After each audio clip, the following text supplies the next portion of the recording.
A very good evening to you all. Thank you for joining us for the 10 o'clock edition of the UBC News Tonight. My name is Wadulo Mark Arnold, and it's going to be a 1 hour long bulletin, so do sit tight as we inform you. The government of Uganda has disclosed its intentions to scale up investment in the nuclear energy sector to meet the country's future demand as it progresses towards industrialization.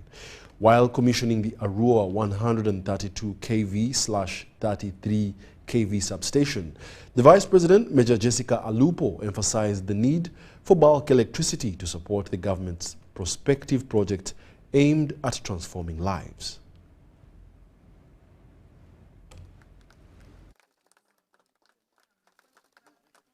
The Vice President, Major Jessica Alupo, has commissioned the second electricity substation in Arua to enhance transmission of electricity to West Nile region.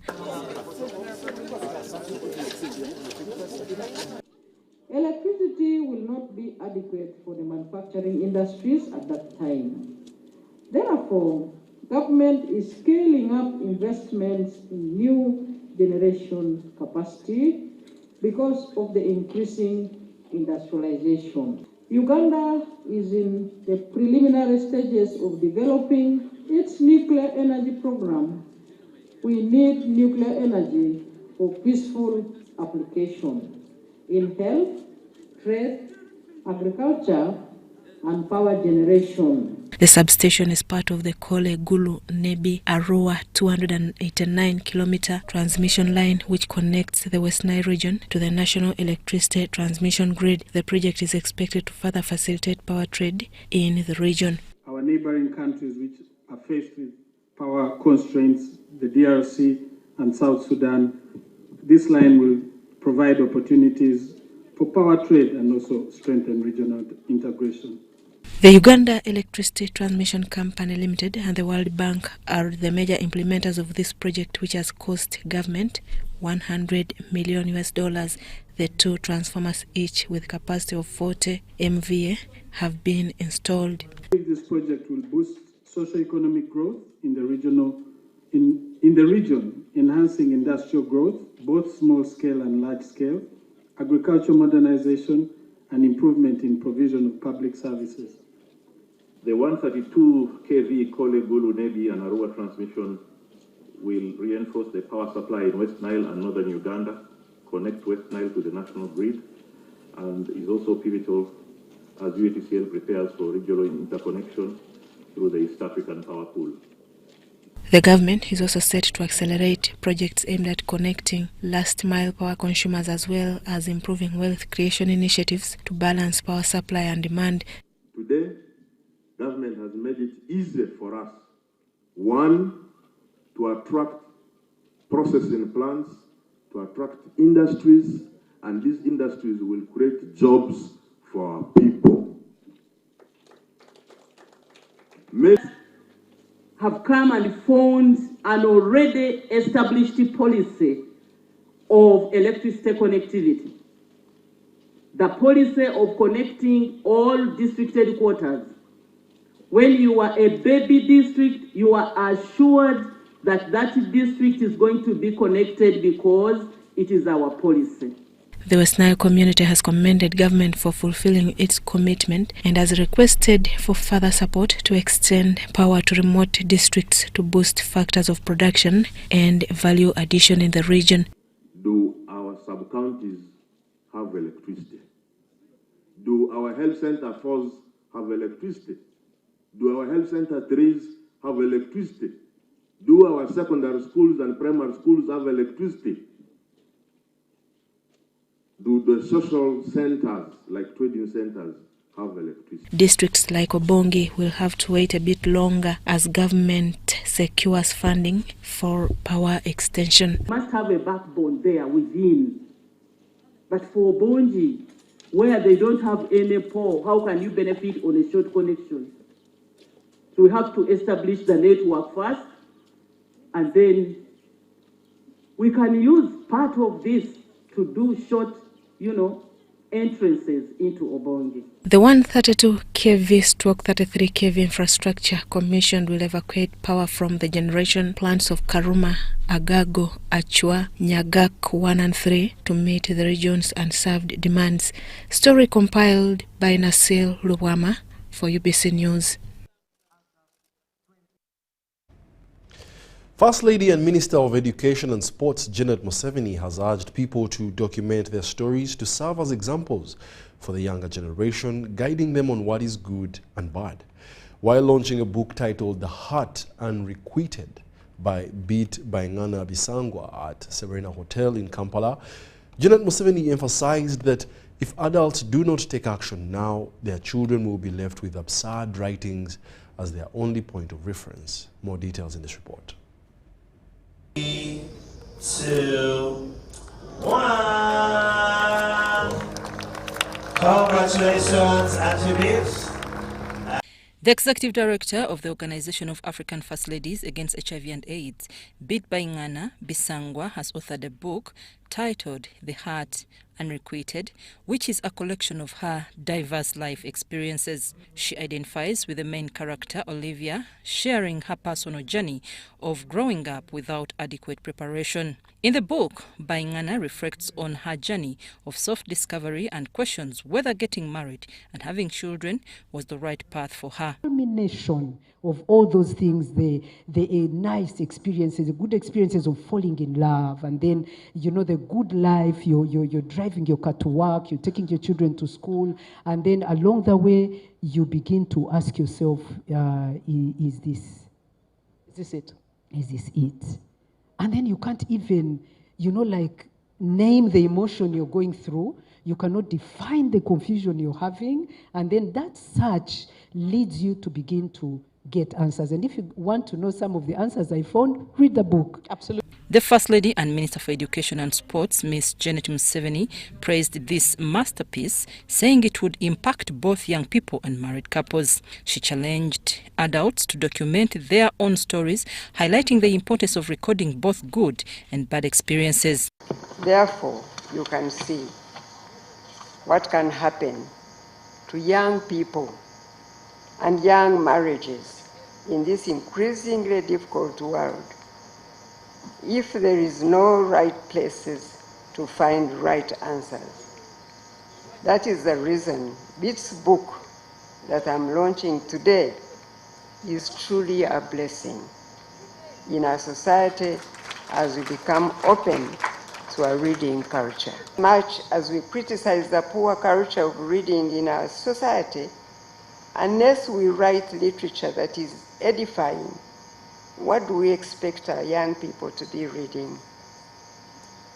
So if we ourselves as the people who know what is good and what is bad, what is righteous and what is evil, do not get our act together and the right sense, the world will throw nonsense at our children, and our children will read that. In the book, Olivia endures significant turmoil, while Okello struggles with managing his emotions.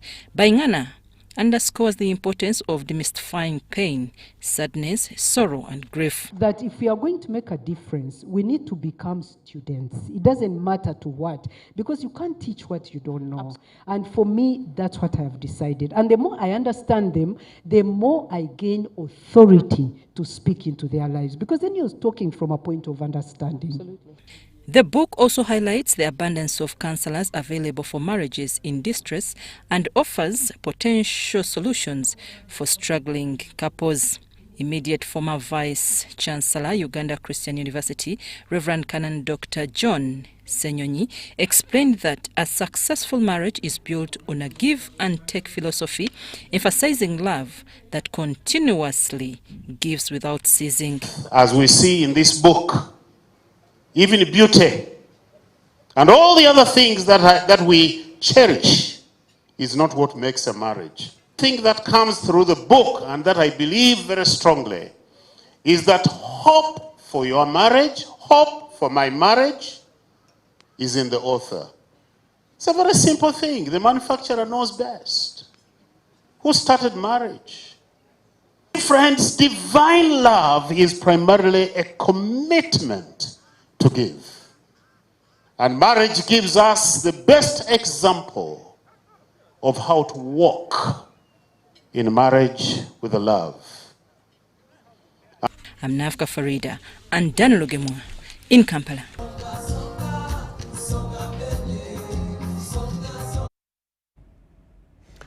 Isingo District leaders have petitioned the third Deputy Prime Minister Rukia Nakadama over alleged inadequate service delivery in their district. The petitioners, led by Bukanga County Member of Parliament Nathan Byanyima, are calling for the district to be split in order to receive more extensive facilities and services.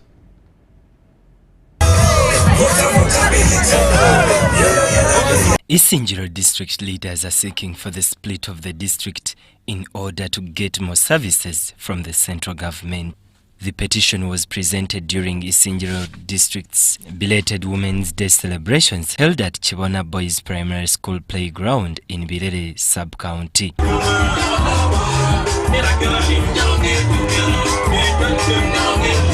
The event was graced by the third Deputy Prime Minister Rukia Nakadama Isanga. During the celebrations, Bukanga North County Member of Parliament Nathan Byanyima and Isingo District Women Member of Parliament Claire Mugumya expressed concerns over the shortage of essential services in the district. They informed the third Deputy Prime Minister of their petition to have Isingo District to improve service delivery. The population is big. With these refugees who compete for health services, there is no medicine. So the moment we become 2 or 3 districts, we shall be comfortable, but it is a strain on government resources. But if you buy road equipment and you give us more facilities, we shall be free. Rukia Nakadama encouraged the leaders to work hard and participate actively in government projects. She also advised against mismanagement of government programs like GLOW, UEP, and PDM, emphasizing the importance of these initiatives in eradicating poverty. And also to encourage the government to invest more in women. When we invest more in women, we know many things can be turned, and that is changing the people's mindset, because in the previous years people did not know that women can also work. But we want to thank His Excellency, the President of the Republic of Uganda, for seeing women who can work and also working with them. District Woman MP Claire Mugumya thanked the NRM government for its support and requested the Prime Minister's assistance in securing a hospital for the district. Population has increased. We are too many. We are very many. The pressure is becoming too much because of hosting the refugees in 2 big refugee camps of Nasiba and Ochinga. So we request that really this district is given the opportunity of accessing a district hospital. The event was also attended by other area leaders. I want to request the women in the whole country, make sure that you don't only celebrate these functions, but make sure that you also work hard to make sure that you improve on your well-being, the livelihood of your children, as well as your families at large, and even the livelihood of the whole nation. Benon Mukwaya, Nelson Akatuhurira, Isingo. The death of former Speaker of Parliament Jacob Oulanyah and Simon Peter Alepa have created 2 vacant positions in the NRM Central Executive Committee. Unfortunately, these positions cannot be filled until the next party elections, so we sought answers from the party leadership on what this means for the NRM.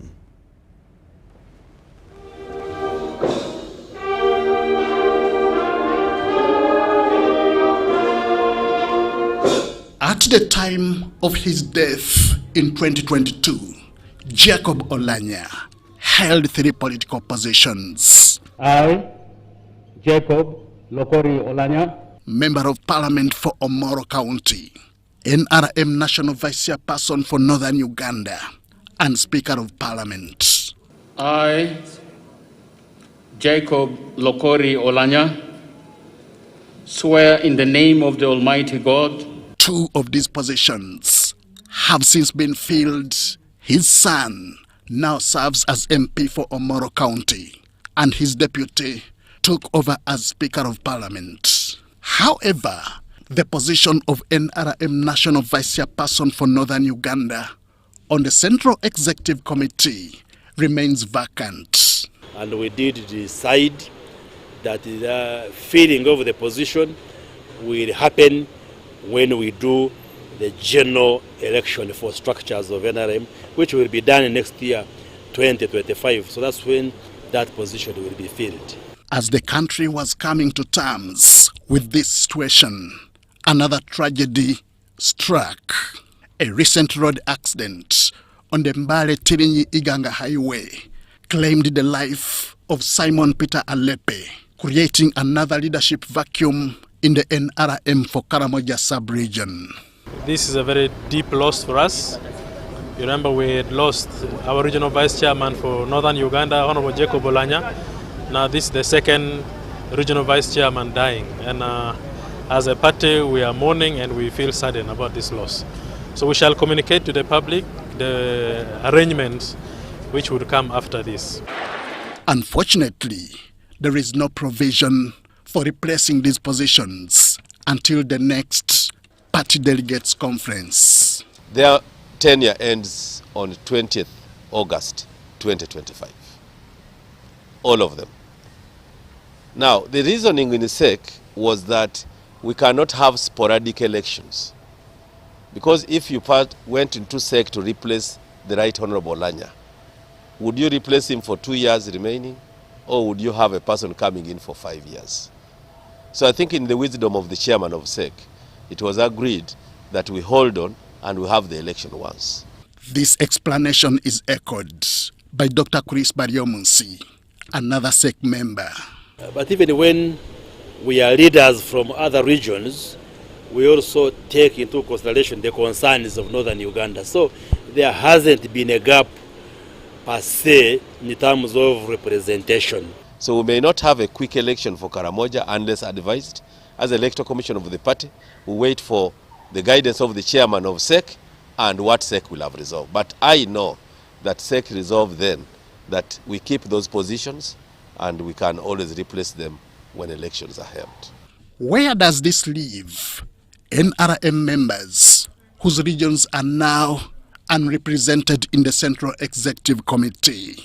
We pray and believe that at the right time we can get able replacement. The Central Executive Committee of the NRM comprises the National Chairperson, the first National Vice Chairperson, the National Female Vice Chairperson, and 6 Vice Chairpersons representing the regions of Uganda. Other members include the leaders of the party secretariat, led by the Secretary General, the National Treasurer, Deputy Secretary General, and the Deputy National Treasurer. The Chairperson of the NRM Parliamentary Caucus and the Chairpersons of the National Special League Committees and Commissions are also members. Henry Okrut, UBC. The Archbishop of Kampala Diocese, His Grace Paul Semogere, has expressed concern over the food shortages in communities like Karamoja, even as the country experiences an abundance of food. Archbishop Semogere urged all Christians to extend a helping hand to those in need. He made these remarks while presiding over a fundraising service for the renovation of homes for the needy in Nalukolongo, held at Uganda Matters Shrine in Namugongo.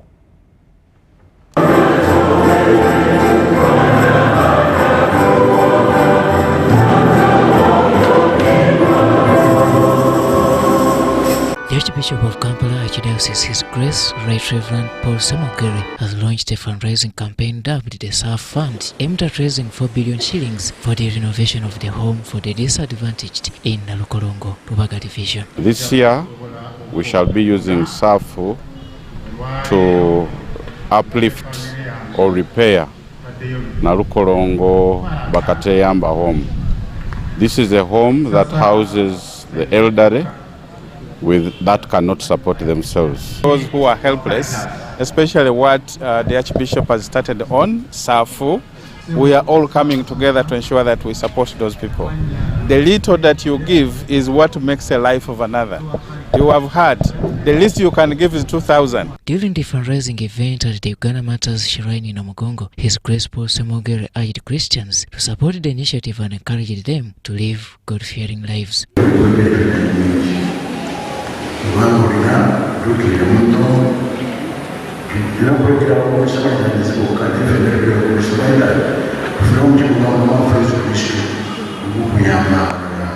The director of the SAF Fund, Edward Kanyike, assured continued support for the church's efforts to help the vulnerable.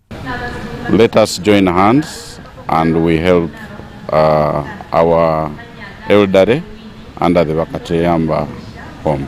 The event successfully raised funds to support the initiative. Story compiled by Joseph Mwingo for UBC News. Student leaders from different higher institutions of learning have been trained and equipped with skills for patriotism. The training was organized by the National Secretariat for Patriotism in Uganda, where students vowed to use the skills to fight corruption. Let's have a look. Patriotism is one of the most desired training aimed at equipping the young generation with skills for the love and dedication to the country. Since the launch of the campaign for the Patriotism initiative by President Yoweri Museveni, young people across the country have been trained and helped to embrace patriotism clubs. We need to understand what patriotism is in the first place. And when you think about it, it's the love of the country, the love of the nation. And, you know, as young people, we are already extremely divided. The youth, we have so many different objectives and achievements in life that we're looking at. We're extremely divided. And so you have to ask yourself, what am I doing for my nation? What am I doing to serve my nation? And this is where the loyalty or the love that you have for the country comes in. You know, we complain about so many things as youth. We say, no, this has to be fixed, that has to be fixed. But we have to develop this feeling that, oh, we can fix this, that we can do this ourselves. The principal officer in charge of high institutions of learning, while officiating at the training of guild presidents, appealed to students to take the lead in the fight against corruption. We are trying to engage young people, one, by arranging community service. First of all, by us young people engaging in community service, we are showing the public that it's not about the government giving back to you. I always hear young people say, what has the government of Uganda done for me? You should instead ask yourself, what have you done for the government of Uganda as a young person?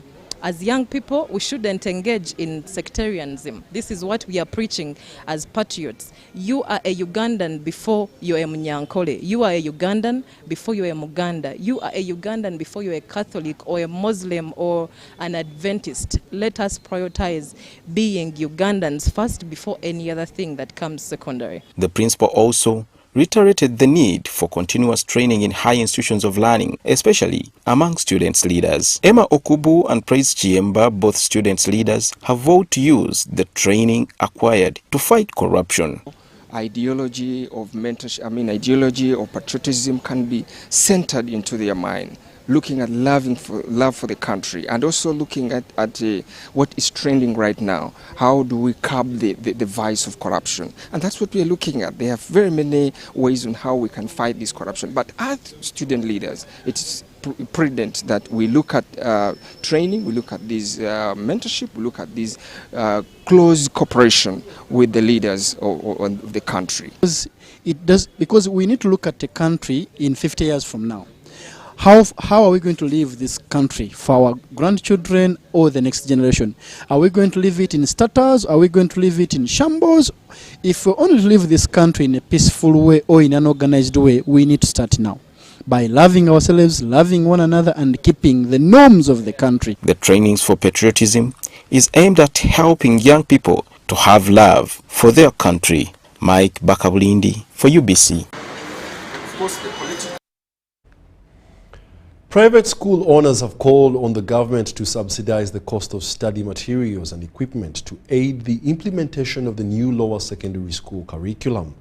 These remarks were made by the head teacher, Jane Lwanga, during the assessment of Senior 3 learners at Green Hill Academy in preparation for their advancement to Senior 4. Details in this report. In February 2020, the government rolled out the new lower secondary education curriculum to equip learners with essential knowledge and skills.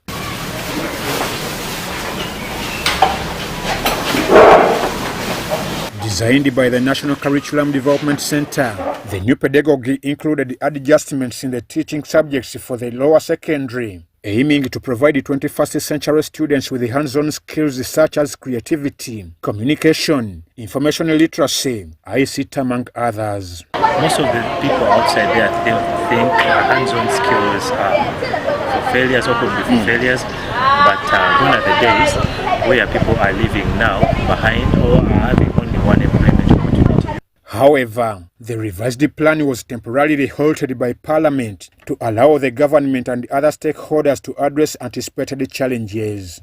Despite the halt, several schools embraced and implemented the curriculum. Some learners at Green Hill Academy who are already practicing the new curriculum praised the government for this initiative. I'm doing a DIT of bakery and I've gained skills through this bakery. As a DIT class has given me skills of learning how to be innovative, putting in skills of creativity and inquiring a lot about marketing. From this activity, I have learned how to bake, and in case maybe the vacation comes, I'll have something to do in my free time. And if you don't do well in exams, like the GCE, you have something to learn. Personally, I love the new curriculum because it has enabled students to be skilled, to have skills. And right now we are doing DIT. We do 5 occupations. We do bakery, we do juice making, we do art and craft, we do ICT and industrial chemistry. The deputy head teacher, Jenny Lwanga Byombi, urged the government to train tutors to facilitate the smooth implementation of the new curriculum across schools. The challenge we have with the new lower secondary curriculum is, one is the training of the teachers. The training of the teachers has not been very adequate with the government. We need more trainings so that teachers know exactly what to do in class. And secondly, they know how to set exams and how to mark them. Now when it comes to setting and marking, the teachers have not been exposed to that. Because I think has trained very few examiners and setters, and they are not readily available. The head of skills and training, Swaibu Musinguzi, appealed to government to subsidize the equipment needed for the new lower secondary curriculum. Here is our request as skilling teachers in schools. Some other schools are complaining. The challenge which we have met in the DIT program is the provision of the necessities to the program. For example, the flour, eggs, some of those things are really expensive, and the fact that everyone in this school comes from a privileged family. No, some of the people don't come from the privileged, so it's a bit expensive. I'm Ivan Juko for UBC. The National Forestry Authority has started digital monitoring to combat the illegal forestry activities in different forests.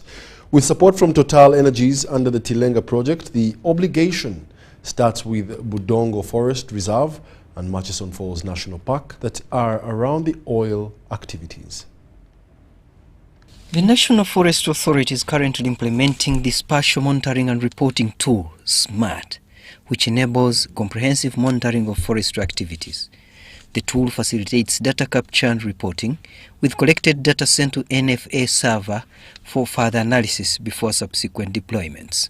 Valued at 80 million Uganda shillings, the SMART equipment was handed over to the NFA by the Wildlife Conservation Society at the offices in Masindi. While handing over the equipment, Isaac Kiria noted that the tools will aid the monitoring team, allowing them to manage the forests more effectively. There will be a training of SMART data analysts, which is going to take 4 days, starting today. Then we shall also train data collectors of SMART. As data is collected using the SMART or spatial monitoring and reporting tool from the field by patrolmen, forest supervisors, it is sent using a SMART Connect to the server, NFA server. The patrol data is processed and then the maps developed. Those maps help the range manager, the sector manager, and even NFA headquarters to make deployments, patrol deployments in Budongo, knowing that which areas are, for example, hotspot areas, where there are more illegal activities. Where is the timber logging? The equipment will empower forest rangers to monitor and curb illegal activities through regular patrols, providing real-time data for more effective management. The support from the SMART equipment will also assist in the restoration efforts within Budongo Forest. The data that we get from the forest, we get it as smart data. This data is supposed to be processed through a computer and supposed to be picked by the phones. So we have all this will help us in processing this data. The tents will always allow us to camp in the forest reserves. Sometimes it has been very difficult for us to manage the illegalities. But now with this kind of support, we shall be able to camp in the forest for 1 week, 2 weeks. So far, 50 hectares in Rwensama have been restored. 40 hectares of pine have been planted in Nyawea Forestry College. 11.5 hectares of Budongo forest have been restored, and 131 hectares of Bugoma forest have also been rehabilitated. Aviana Francisco, UBC. The Assistant Commissioner for Private Schools in the Ministry of Education and Sports, John Mutanga, has reiterated the relevance of the new hands-on curriculum, which will enable job creation and job makers more than seekers. Mutanga, however, appeals to parents and school administrators to put in place all relevant requirements for the learners to ensure and enable study environments are conducive. He was on the occasion of St. Peter's SS Nalia's fundraising for infrastructure as part of this institution's celebration of 25 years in existence.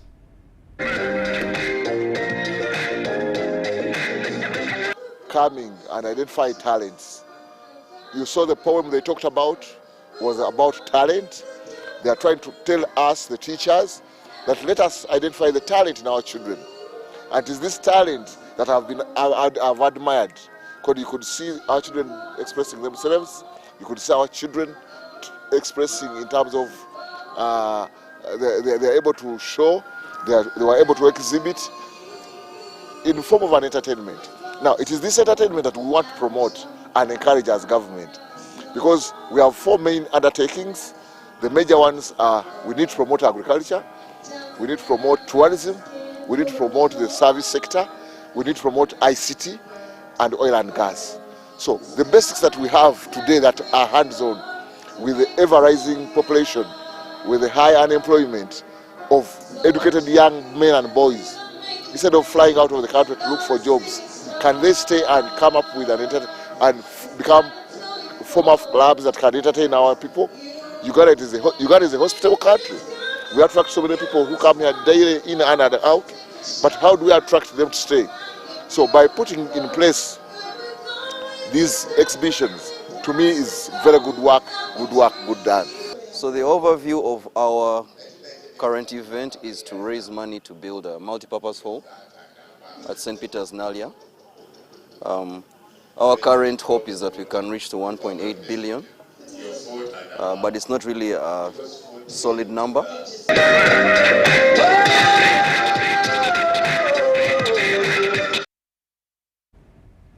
The First Lady and Minister of Education and Sports has urged schools to integrate career guidance into their programs to help students make informed decisions about their future studies. The First Lady was represented by Undersecretary and Senior Private Secretary Irene Kauma at the student counseling event at Balibaseka Secondary School in Wakeso District. Now The First Lady and Minister of Education and Sports has encouraged schools to embrace career guidance to help students make informed choices about their studies in the future. So what decisions are you making on a daily basis? And its leaf does not wither, in all that he does, he prospers. Represented by Undersecretary and Senior Private Secretary Irene Kauma at Balibaseka Secondary School in Wakeso District, the First Lady emphasized the importance of early career guidance. Emphasized today is that your destiny as an individual is tied to the destiny of your country. If Uganda is on fire, there is no way you will prosper alone. If Uganda is not at peace, you cannot even do your NEB exams. So I have urged them to love Uganda. In her speech, the minister also cautioned the young girls against misusing their bodies. Sometimes you need to talk to somebody and say, this is what I'm experiencing. Sometimes you just need to kneel somewhere and say, Lord, I need your help. She instructed teachers to guide students on the new curriculum and support them in acquiring hands-on skills relevant to their future fields of employment. The headmaster of Balibaseka Secondary School, David Bale, stated that they have increased their focus on skills training for students. Practical skills. Even if a student or a learner stops in senior, can he or she do something? This business of having a lot of academic books, but the way you are relating with the society is not good, then that is not education. Students praised the school for its skills and career development training. Not only our students, but also our teachers. The message you have delivered, it has been of great use and it has caused impact to all of us here. And your word says that your eyes roam forth to and fro on the earth, looking for those.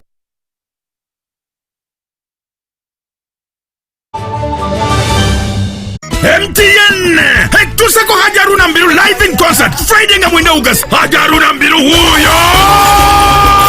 Kusenda Hotel Rockta nunga mwenda August. Mwishoja atumie Hajaruna Mbiru live in concert. VIP ya mtualo 15. Tukawa jigula kumomo ya mtualo 10. Hate meze ya milioni 3. Niga kamunyenye emu mkaga 5 kamunyenye 20 kadala. Oba downloading ya momo app. Wakule ticket kusente ntono. Nga 10 August. Kolini hotel mukono. Ticket ya shinjo mtualo kumu. Boa jigulango kosa momo. Jigulango 15. VIP mtualo 3. Nga 10 August. Maria Frema Saka. Shinze mtualo 2. Boa jigulango kosa momo ya mtualo kumu. VIP mtualo 5. Hate momo. Mtualo 3 na ichitundu. Bitege kedwa keti events. Waurone biwagirwa. MTN. Together, we're unstoppable.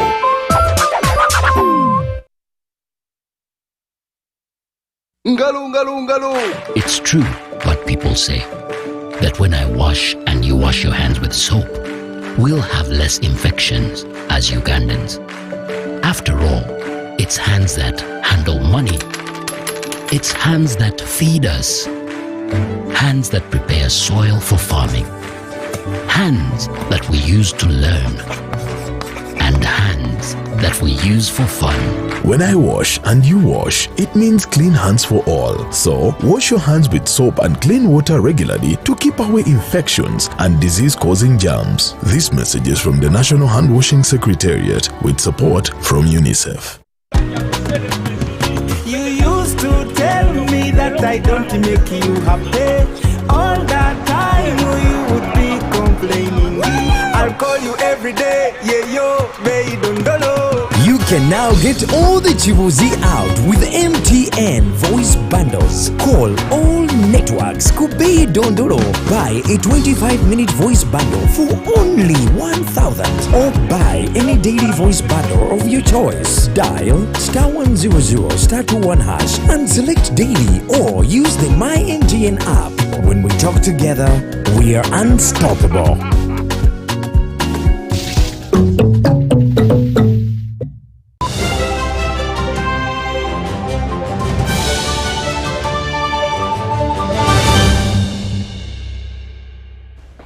Welcome back. You're still watching the UBC News Tonight, broadcasting live from Nile Avenue. Now, micro-projects initiatives that were initially supporting community-driven development projects to improve the socio-economic conditions of deprived communities have been phased out. Funds will now be redirected to the parish development model, which is the PDM, to combat poverty in vulnerable regions. The Minister of State for Teso Affairs, Dr. Kenneth Angola Obote, made this announcement during his oversight tour in the Teso sub-region. Kanyanga Etijotichan Women's Group is among those that benefited from micro-projects in Bukedia District. The group, which started as a savings association with 15 members, received 7 million shillings in 2018 and ventured into cattle keeping. We bought 15 cows, with each member receiving 1. That's why we thank the government for remembering us. The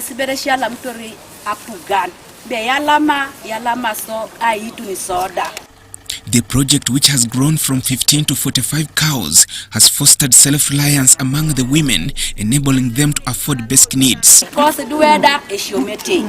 Now we can pay school fees, maintain a good diet, and no longer rely on men because we can afford our own basic needs.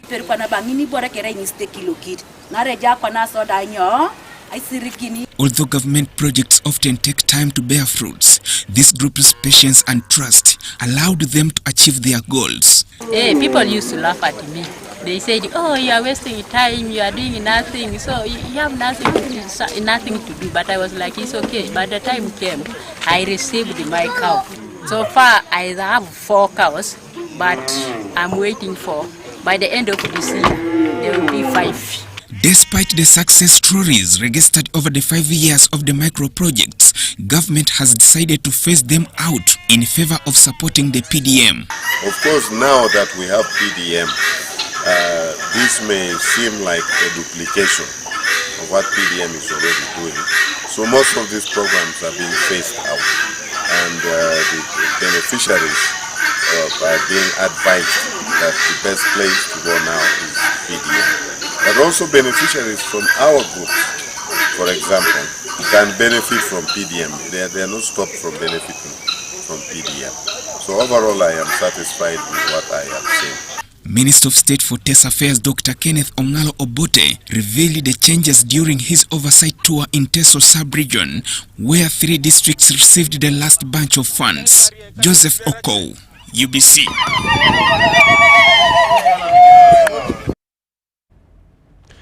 Government of Uganda has hailed telecommunication giant MTN Uganda for its role in digitizing Uganda. This was during the MTN ICT Expo at Mestil Hotel here in Kampala. As the world steadily moves closer to 100% digitization, Uganda is working hard not to be left behind. For this to be done, companies like MTN Uganda must play a leading role, especially during this time of artificial intelligence that the public must embrace. I hope you heard the great talk that was given by Dr. Shiko Kitau, who spoke about the purpose of technology is to drive transformation of the customers that we serve, whether in institutions, in banks, in government, in small and medium enterprises. The whole purpose of technology is to drive that transformation. Now, what artificial intelligence allows us to do is to be able to actually leverage the data that we have, right? And utilize it in a way that allows us to be able to drive the digitization and automation of organizations. I think one of the things that I spoke to earlier is the fear that is generally there around AI. Many people think that AI is going to come and replace their jobs. People think that they're going to lose their jobs. But I think in the keynote, what we were able to articulate or hear from our keynote speaker is that AI is here for the purposes of helping us to unlock a lot more value. Its latest MTN ICT Expo was attended by ICT Ministry Permanent Secretary Amina Zawede. We have to get these kids or the young people the devices, and then they can do the basic operations online, then create an opportunity to generate revenue out of these services. And our dream as government would have been realized, because our main objective and goal of supporting all these initiatives is to create employment opportunities for our young people, is to create and keep our people engaged, but while improving service delivery, while getting solutions that work for us, that work for the private sector, that work for government, that work for the communities.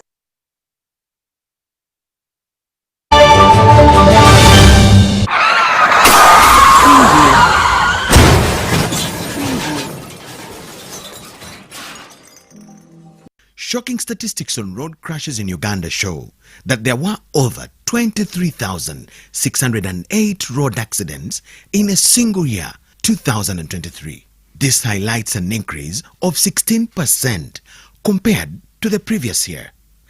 The Uganda Traffic and Road Safety Report of 2023 also shows that there were 24,728 casualties from road crashes, with 4,806 people dead, 16,736 seriously injured, and 3,186 escaping with minor injuries.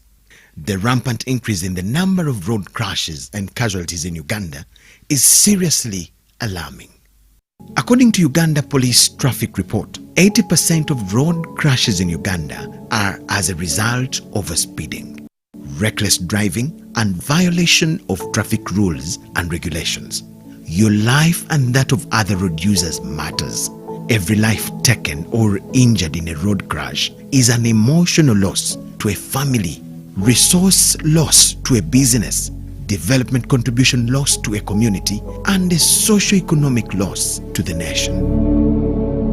Join hands together to reduce and, if possible, eliminate road crashes from our roads by avoiding reckless driving, obeying traffic signs and rules, and maintaining public safety intelligence to keep ourselves, passengers and other road users safe at every time. Remember, drive safe today to live again tomorrow. Tofira kukubo.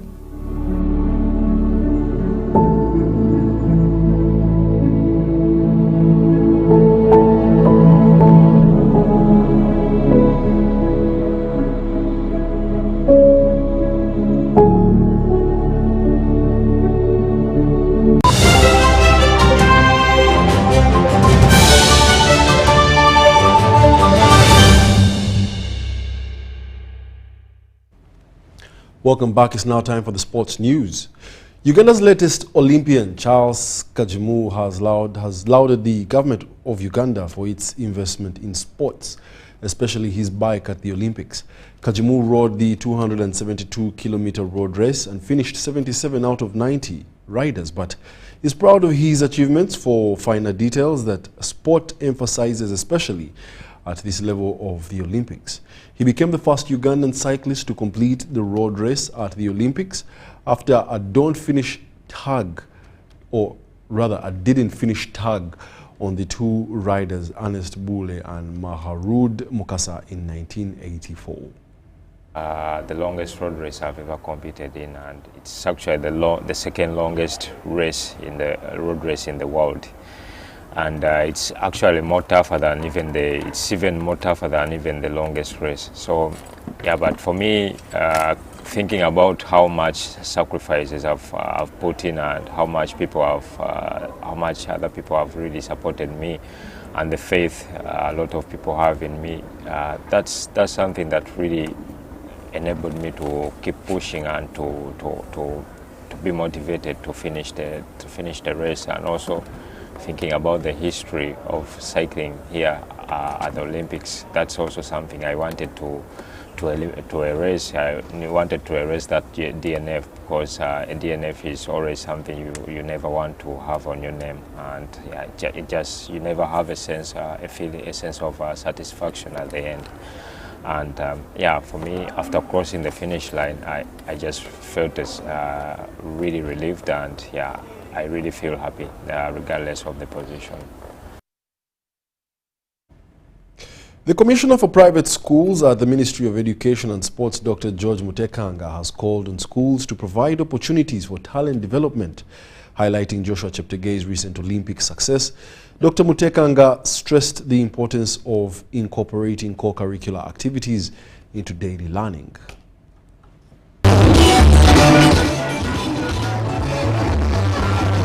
The Commissioner for Private Schools at the Ministry of Education and Sports, Dr. John Mutanga, has urged schools to integrate talent development into their daily teaching. Now you can see the director of King's School, Joseph Chigundu, mentioned that the school has made significant efforts to enhance the sports skills of its learners. Development. When you talk about wholesome development or all-round development, you cannot leave out physical education. You cannot leave out co-curricular activities.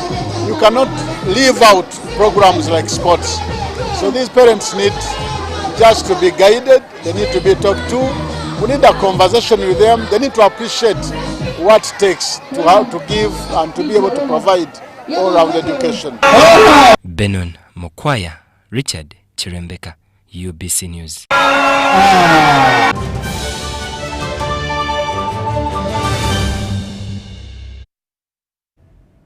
Well, it's been lovely having you as our audience for the UBC News Tonight, the 10 o'clock edition. My name is Wadulo Arnold, and allow me say thank you to the team behind the scenes, and also to remind you that there will be a new show premiering this week on Tuesday at 7:30, Inside Broadcasting, a show that brings to you the stories of what we do behind the scenes on what you listen and watch on TV. Otherwise, my name is Wadulo Arnold, and have yourselves a lovely week.